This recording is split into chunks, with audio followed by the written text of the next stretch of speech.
To truly understand why certain bacon brands have landed on the avoid list in 2026, one must look at the industrialization of breakfast. For decades, bacon was a slow food product, cured over weeks and smoked over real wood fires.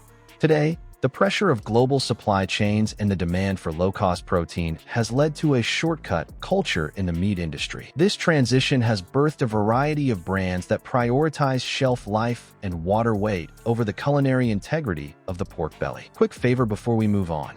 If you appreciate this content, consider giving this video a like and subscribing to the channel. Believe it or not, more than 92% of viewers haven't subscribed yet. It's free and only takes a second, but it means the world to us. So did you subscribe already? Great. Thank you so much for your support. Now back to the video. The following deep dive explores the 8 US bacon brands you must avoid, detailing the specific chemical processes, sourcing issues, and structural failures that make these products a poor choice for your kitchen. 1. Oscar Mayer 12-hour smoke. Why number 1? Oscar Mayer remains a titan of the industry, but its 12-hour smoked label is often viewed by culinary purists as a triumph of marketing over actual smokehouse tradition.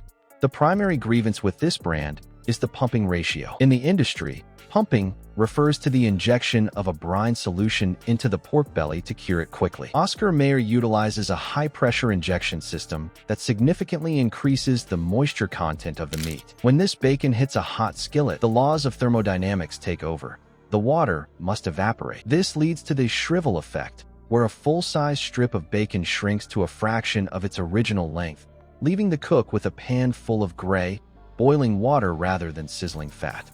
Furthermore, the ingredient list is laden with sodium phosphates. These are used specifically to help the meat retain that injected water, but they often leave a faint, soapy aftertaste. For those looking for the clean taste of pork and wood smoke, the chemical cocktail used here to maintain color and moisture is a significant deterrent.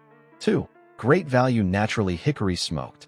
Why number 2? As the primary house brand for the world's largest retailer, Great Value Bacon is designed for one thing: price point. However, the hidden costs of this budget bacon are found in the trash can and the grease trap. The most egregious issue with Great Value Bacon is the inconsistent meat-to-fat ratio. While the viewing window on the back of the package may show a lean, muscular slice of pork, this is often a window dressing tactic. Once the package is fully opened, consumers frequently find that the remaining strips are 70% to 90% white translucent fat. While fat is essential for flavor, an overabundance results in a product that disappears in the pan, leaving behind a pool of oil and a tiny, curled-up piece of gristle. Additionally, the slicing quality is notably poor. Because the meat is often processed at high speeds, the slices are frequently shingled together so tightly that they cannot be separated without tearing. You end up with a pile of bacon rags rather than the uniform strips required for a proper breakfast presentation or a sturdy sandwich. 3. Hormel Black Label Original. Why number 3? Hormel Black Label positions itself as a premium, heritage-style product, yet it frequently suffers from the same industrial pitfalls as its cheaper competitors, making its higher price tag hard to justify. The original line is notorious for its aggressive sodium profile. Salt is a necessary component of curing, but Hormel's balance is heavily skewed toward preservation rather than palate. This high salt content masks the natural sweetness of the pork and makes the bacon almost impossible to use in recipes that already contain salty elements, such as carbonara or certain chowders. Another point of contention is the sugar content. To balance the salt and provide a quick browning effect, Hormel uses a significant amount of sugar or corn syrup. In a high-heat environment, this sugar burns before the fat can properly render, leading to bacon that is charred on the outside but flabby and undercooked in the center. This scorched flavor profile is a hallmark of mass-produced bacon that hasn't been allowed to cure slowly and naturally. 4. Sugardale Bacon. Why number 4?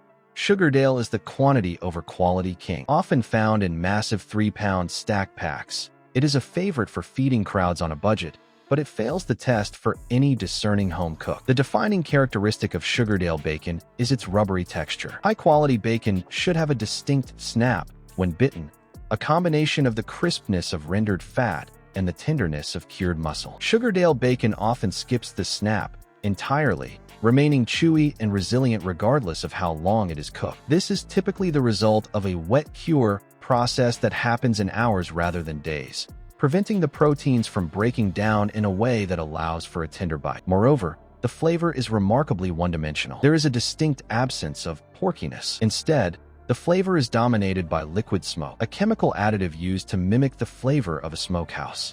This results in a stale smoke aroma that lingers in the kitchen long after the meal is over, a sign of low-quality flavoring agents. 5. Smithfield Hometown Original. Why number 5? Smithfield is one of the largest pork processors in the world, and their Hometown Original line is the definition of utility bacon. It is functional, but it lacks any of the artisanal qualities that make bacon a gourmet experience. The biggest drawback here is the thinness of the cut. Smithfield standard slices are often so thin they are practically translucent. This makes the window of perfectly cooked incredibly small, usually a matter of seconds. If you aren't hovering over the stove, the bacon quickly turns into a brittle, blackened shard. This thinness also means the bacon lacks heft, making it a poor choice for burgers or sandwiches where you want the bacon to provide a structural and textural contrast. There is also the issue of rendering quality. The fat that renders out of Smithfield bacon is often cloudy and has a heavy scent. In contrast, high-quality bacon renders clear, golden fat that can be saved for sautéing vegetables or making biscuits. The grease from this brand is often best discarded, which is a waste of one of bacon's best byproducts. 6. Kroger Hardwood Smoked. Why number 6? While many Kroger private label products are highly regarded, their hardwood smoked bacon often feels like a chemical imitation of a smokehouse classic. The primary issue is the artificial appearance. Kroger bacon is often treated with high levels of sodium erythorbate and sodium nitrite to maintain a bright, almost neon pink color. While these are standard preservatives, the levels used here can give the meat an unnatural, processed look that doesn't change much even after cooking.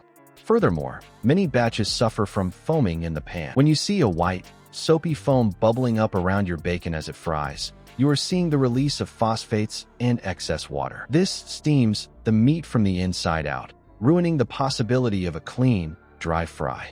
The result is bacon that feels steamed and limp rather than fried and crisp. 7. Jamestown Brand Sliced Bacon. Why number 7? Jamestown is frequently the lowest priced option in the grocery store, and it is a stark reminder that you get exactly what you pay for in the world of cured meats. Jamestown is notorious for hidden defect packaging. They often use a thick cardboard sleeve that covers 90% of the product. When you get the bacon home and remove the sleeve, you may find that the strips are not strips at all, but rather ends and pieces that have been pressed together to look like a uniform slab. This makes it almost impossible to cook the bacon evenly, as you are dealing with chunks of varying thickness. The meat sourcing also appears to be from lower-tier cuts. Consumers frequently report finding glandular bits or tough connective tissue that should have been trimmed away during the butchery process. This leads to an unpleasant mouthfeel and a sense that the product was scraped together rather than carefully selected. 8. Market Pantry. Target. Why number 8? While Target's Good and Gather brand has made strides in quality, their budget-tier Market Pantry line remains a significant disappointment for bacon lovers. The main critique of Market Pantry bacon is its total lack of character. It is the beige of the bacon world. It isn't aggressively salty, but it isn't flavorful either. It lacks the sweetness of maple, the bite of pepper, or the depth of real wood smoke. It tastes like a generic salt-cured protein. For the price, you are better off spending the extra dollar for a brand that actually tastes like the hog it came from. Additionally, the durability of the slices is an issue. Market Pantry strips tend to shred when they hit the heat. As the water leaves the meat, the fibers pull apart, leaving you with a pan full of bacon confetti. If you are trying to make a classic bacon-wrapped appetizer or a neat breakfast plate, this brand will likely fail you. The chemistry of bad bacon. What is pumping? To understand why these 8 brands fail, we have to look at the process of pumping. In 2026, the meat industry has perfected the art of added value, which is a polite way of saying they are selling you water at the price of pork. When a pork belly is wet-cured, it is submerged in or injected with a brine. Some brands inject so much brine that the weight of the belly increases by 20% or more.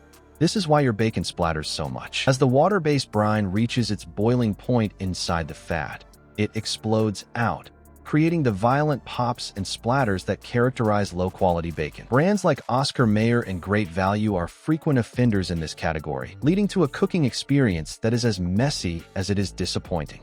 The nitrite debate, color versus health. Another reason to avoid these mainstream brands is the reliance on sodium nitrites. While nitrites are what give bacon its pink color and cured flavor, they have been a point of medical contention for years. Many of the brands on this list use the maximum allowable limit of nitrites to ensure that bacon stays pink on the shelf for weeks. However, when nitrites are cooked at high heat, like in a frying pan, they can form nitrosamines, which are linked to various health concerns. Higher quality brands often use celery powder or sea salt for a more natural cure, or they simply use fewer preservatives because their meat is fresher and doesn't need to sit in a warehouse for months. The brands listed above prioritize shelf stability over the health and flavor benefits of a more natural curing process. How to spot good bacon in the wild. If you want to avoid the avoid list, here are the 3 things you should look for on a label. Dry cured.